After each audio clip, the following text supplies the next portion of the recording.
Never before offer national హైవేపై ఆకర్షణీయమైన commercial plots గజం కేవలం 5,999 రూపాయలకే.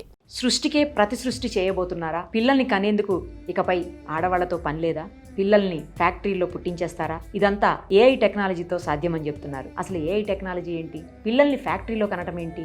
ఆడవాళ్లతో పని లేకపోవటం ఏంటి? అసలు మనుషులతోనే పని లేదట. అసలు ఇదంతా ఏంటి?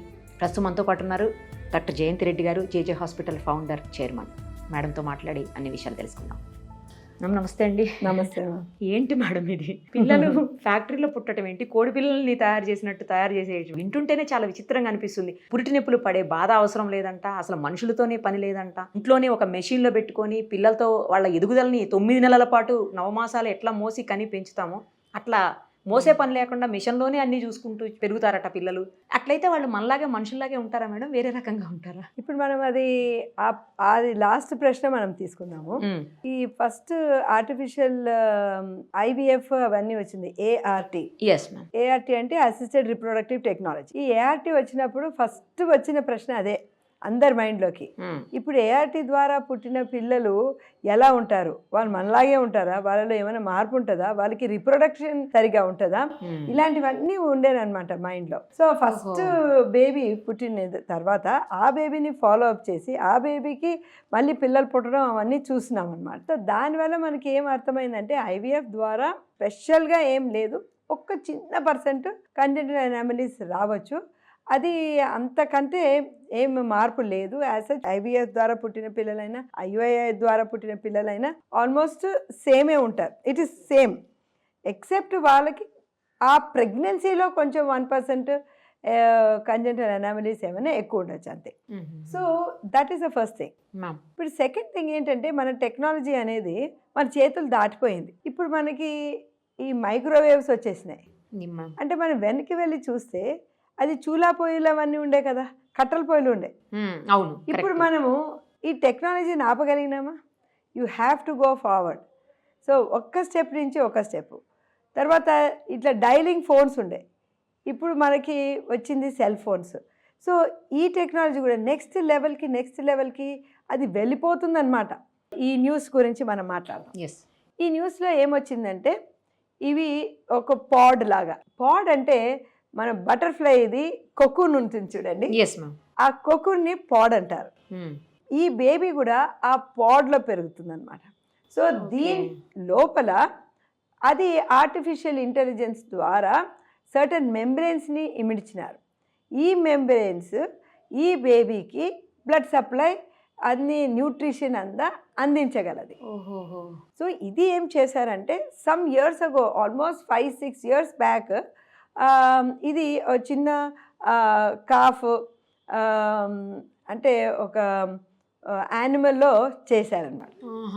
సక్సెస్ అయింది. సో అందుకు వాళ్ళకి ఈ కాన్ఫిడెన్స్ ఉంది. కానీ విషయం ఏమొచ్చింది అంటే ఎథికల్గా ఇది ఓకేనా అంటే మనం ఇది చేయవచ్చా? ఇది చేస్తే మానవాళి ఎక్కడికి వెళ్ళిపోతుంది? అలాగా ఆలోచిస్తూ ఉంటే ఇది స్టార్ ట్రెక్ లాగా వెళ్ళిపోతుందా? ఇప్పుడు స్టార్ ట్రెక్ మూవీస్ మనం చూసామనుకోండి, ఎన్నో రోబోస్ లాగా. అంతవరకు ఎందుకు Star Trek? If you see even this robot 1, robot 2, అందులో కూడా మనం ఫ్యాక్టరీలో తయారు చేసినట్టు అదే సేమ్ టైప్ ఆఫ్ మనిషిని కూడా మనం తయారు చేయొచ్చు అనమాట. సో ఇది ఎక్కడికి వెళ్తుంది, మన కంట్రోల్లో ఉంటుందా లేదా అని చెప్పేసి అక్కడ ఇది ఒక బ్రేక్ పడింది ఈ ప్రోగ్రామ్కి. సో మీరు అన్నట్టు కొంతమందికి గర్భసంచి లేకుండా పుడతారు, కొంతమందికి పాపం ఏదో ఒక ప్రాబ్లం వచ్చి రుగ్మత వచ్చి ఆ గర్భసంచి తీసేయాల్సిన అవసరం ఉంటుంది. ఇంకొంతమందికి ఎలా ఉంటుందంటే గర్భసంచి ఉంటుంది కానీ అది ఫంక్షనలే ఉండదు, దానికి ఒక ఫంక్షనే ఉండదు అనమాట. అంటే చాలా చిన్నగా ఉంటుంది. సో దానివల్ల మనకి గర్భధారణ కాకపోవచ్చు. సో ఇలాంటి సిచ్యువేషన్స్ ఉండొచ్చు. అదే కాకుండా ఎన్నోసార్లు IVF కూడా ట్రై చేయొచ్చు, ట్రై చేసి ఫెయిల్ అయిన పరిస్థితి ఉండొచ్చు. అంటే ఈ అమ్మాయి యొక్క గర్భసంచి ఈ యొక్క ప్రెగ్నెన్సీకి సపోర్ట్ చేయటం లేదు. సో ఇలాంటి విషయాలు ఉన్నప్పుడు లేదా ఎక్స్ప్లెయిన్ ఇన్ఫర్టిలిటీ అన్నీ ఉంటుంది కానీ మనకి అర్థం కావటం లేదనమాట, ఎందుకు ఇలా కూడా జరుగుతుందా ఒక్కోసారి అన్ఎక్స్ప్లెయిన్ ఇన్ఫర్టిలిటీ ఉంటుంది. సో ఇలాంటప్పుడు ఏమవుతుందంటే అప్పుడు సరోగసీకి వెళ్తారు. సరోగసీ అంటే ఇంకొక స్త్రీ యొక్క గర్భంలో ఈ ఈ ఎంబ్రియోని తీసుకుపోయి మనం ఇమిడ్చాలి. సో సేమ్ థింగ్ ఏమవుతుందంటే ఈ యొక్క సిచ్యువేషన్లో ఐవీఎఫ్ అవన్నీ బయట జరుగుతుంది, కానీ ఆ ఎంబ్రియో స్టేజ్లో వెళ్ళి ఆ యొక్క పాడ్లో ఉంచుతారు. ఈ ఆర్టిఫిషియల్ ఇంటెలిజెన్స్ వచ్చిన తర్వాత ఈ పాడ్లో ఆ యొక్క పిండంకి అవసరమైన అన్ని న్యూట్రిషన్ కూడా వాళ్ళు అందించగలరు.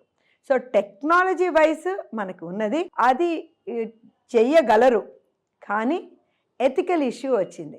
ఇది మనం చెయ్యొచ్చా, చేస్తే ఏమైపోతుంది? ఎందుకంటే ఇప్పుడు మనము ఈ ఐవీఎఫ్, ఈ సరోగసీ ఇవన్నీ లా రాకముందు అది కొంతమంది దాన్ని దురుపయోగం చేసిన సందర్భాలు ఉన్నాయి.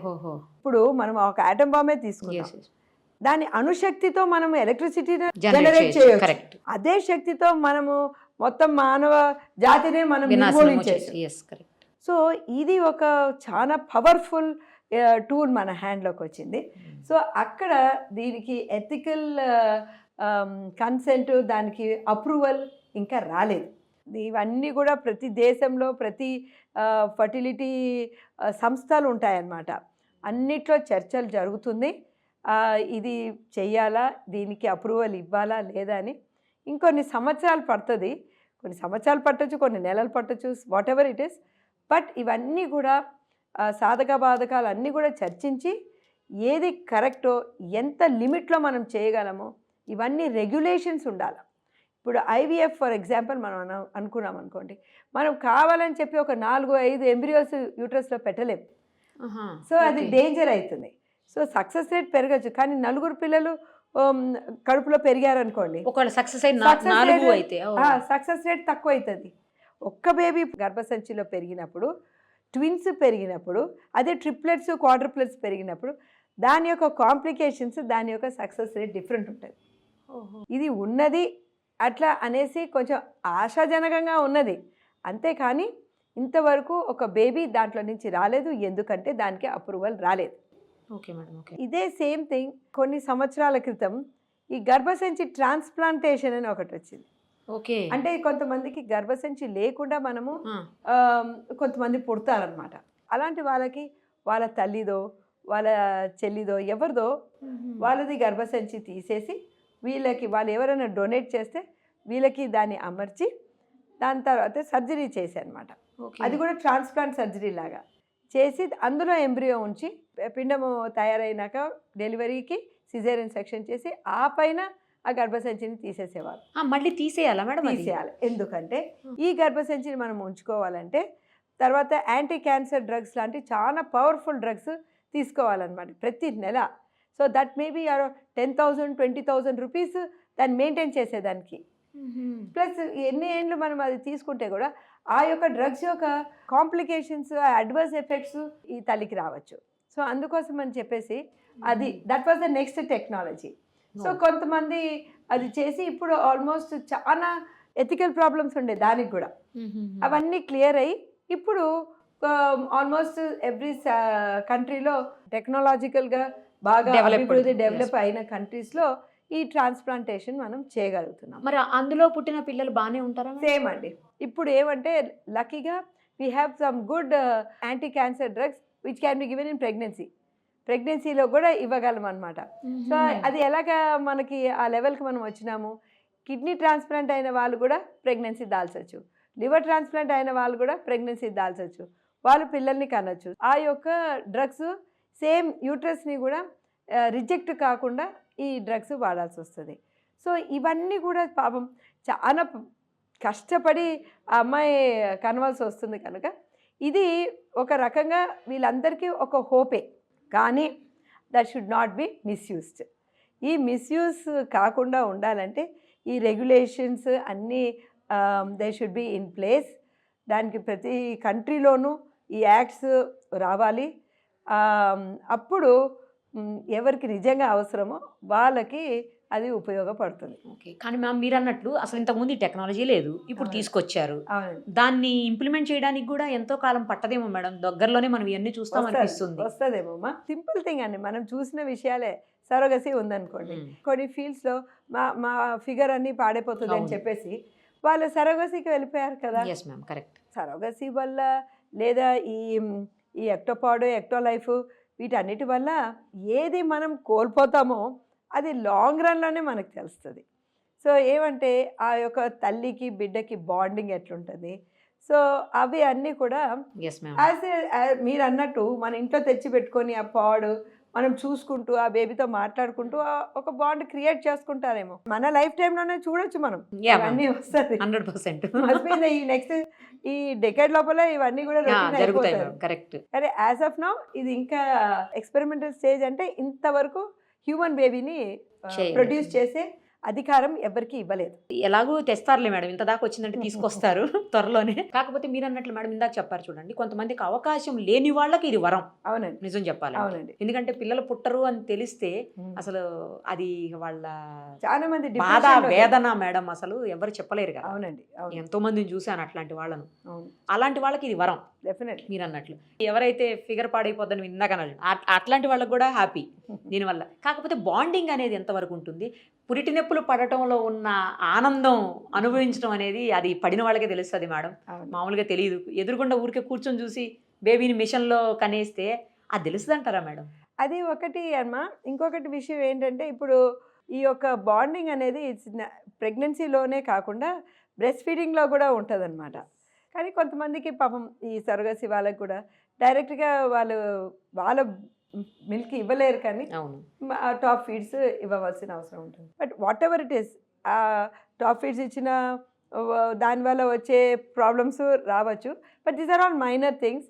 మనం కంపేర్ చేస్తే that they have the satisfaction, ఆ బేబీ వచ్చింది, తన బేబీ తనకి పుట్టింది అనేది ఉంటుంది. సాటిస్ఫాక్షన్ ఎంతైనా డిఫరెంట్ ఉంటుంది.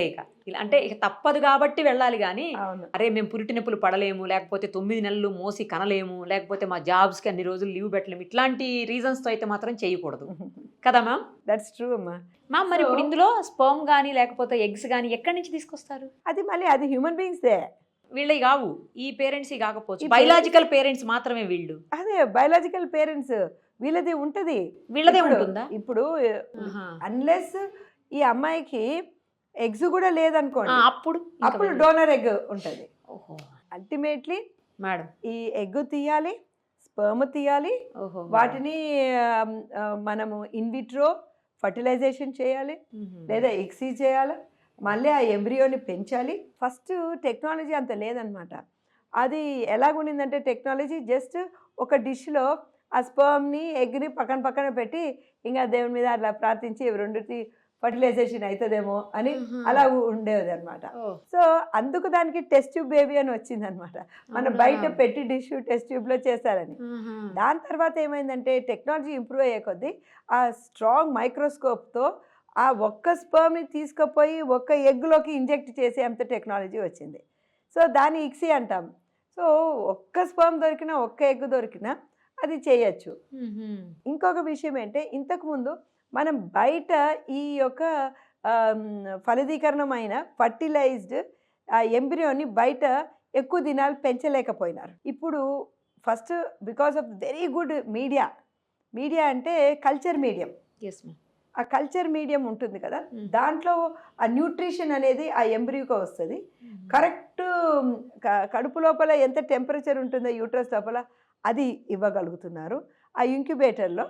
సో ఇవి తర్వాత ఆ హీటు, ఆ టెంపరేచరు, ఆ తర్వాత ఆ కార్బన్ డైఆక్సైడ్ ఆక్సిజన్ శాచురేషన్, ఇవన్నీ కూడా because of the various studies చేసి అది కనుక్కొని ఈ ఎన్వైరన్మెంట్ ఉంటే, ఈ వాతావరణం ఉంటే ఈ ఎగ్ ఈ ఎంబ్రియో మంచిగా పెరుగుతుంది బయట అని సక్సెస్ రేట్ అది ఇంప్రూవ్ అయింది. సో దానివల్ల ఏమైంది, ఇంతకుముందు జస్ట్ ఒక 4 cells 8 cells ఉన్నది అంటే 2వ దినము 5వ దినము అది తీసుకుపోయి లోపలికి పెట్టేవాళ్ళనమాట యూట్రస్ లోపల. కానీ ఇప్పుడు ఏంటి, అది బ్లాస్టోసిస్ట్ వరకు పెరిగేంత వరకు. బ్లాస్టోసిస్ట్ ఏంటంటే 1 2 3 4 కాదు, దాంట్ లోపల క్యావిటీ తయారవ్వడం అనమాట. ఓకే. సో ఆ పిండం లోపల అంటే ఈ యొక్క చిన్న ఎంబ్రియో ఏది కనుక ఎగ్ తర్వాత స్పర్మ్ కలిసిందో దాన్ని ఎంబ్రియో అంటారు. ఆ ఎంబ్రియో ఫస్ట్ 2 cells తయారవుతుంది, 2 cells డివైడ్ అవుతుంది, విభజిస్తుంది. తర్వాత 4, మళ్ళీ 8, మళ్ళీ 16, మళ్ళీ 32, తర్వాత 64, అట్లాగా పెరుగుతూ ఒక్కొక్క సెల్ ఒక్కొక్క ఫంక్షన్లోకి అది డిఫరెన్షియేట్ అవుతుంది. అది డిఫరెన్షియేట్ అయినప్పుడు దాని మధ్యలో ఒక క్యావిటీ తయారవుతుంది. ఆ క్యావిటీ ఏమో మన స్పైనల్ కార్డు, మన ఇంటెస్టైన్స్ ఇవన్నీ అలాగ తయారవుతుంది. సో ఇంతకుముందు ఏమైతే అవనింది, మన కల్చర్ మీడియము, మన ఎన్వైర్న్మెంటు ఇవన్నీ కూడా ఈ ఆర్టిఫిషియల్ ఇంటెలిజెన్స్ వచ్చినాక ఇవన్నీ కూడా మన టెక్నాలజీలోకి పొందిక చేసినందుకు ఫాస్ట్గా ఇంతవరకు మనం చేయగలిగినారు. సో ఇప్పుడు స్లోగా ఏమవుతున్నదంటే ఈ ఐవీఎఫ్ వాళ్ళు ఈ తొందరగా పెట్టడం లేదు. ఆల్మోస్ట్ ప్రతి ఒక్కరు కూడా ఈ బ్లాస్టోసిస్ట్ వరకు పిండంని పెంచి బ్లాస్టోసిస్ట్ని యూట్రస్ లోపల పెడుతున్నారు. సో అంతే మన టెక్నాలజీ పెరిగింది కదా. అంటే సక్సెస్ రేట్ కోసం మేడం అది సక్సెస్ రేట్. మనం 2 days 3 days 4 days బయట పెట్టగలిగింది. ఇప్పుడు ఇంకొంచెం ఎక్కువ దినాలు బయట పెట్టి అది మనము లోపల పెట్టగలుగుతున్నాం. సో ఇప్పుడు నెక్స్ట్ మనకి ఐడియా ఎందుకు వస్తుంది, మనము వారం మాత్రం మనం బయట పెంచగలుగుతున్నాం, ఇంకొక 39 వారాలు పెంచలేమా అనేది నెక్స్ట్ క్వశ్చన్ వస్తుంది కదా సైంటిస్ట్ కి. సో అట్లా డెవలప్ అయిన టెక్నాలజీ ఇది. మరి ఆక్సిజన్ ఎట్లా మేడం ఆ బేబీకి? అవన్నీ వస్తుందమ్మా, everything goes through that fluid. ఆ బేబీస్ ఆ ఫ్లూయిడ్లో ఉంటుంది. సో అలాగా అన్నీ తయారవుతూ ఉంటుంది. ఆ బేబీతో మాట్లాడొచ్చంట, ఆ బేబీ తోటి మ్యూజిక్ వినిపించొచ్చంట. అసలు ఇప్పుడు తల్లి కడుపులో ఉన్న బేబీతో కూడా నువ్వు మాట్లాడచ్చు, మ్యూజిక్ వినిపించచ్చు. మేము అన్ని ఎక్స్పెరిమెంట్స్ చేసాము ఇక్కడ, ఎన్నో సార్లు మ్యూజిక్ థెరపీ యూజ్ చేస్తుంటాము. So that can be done.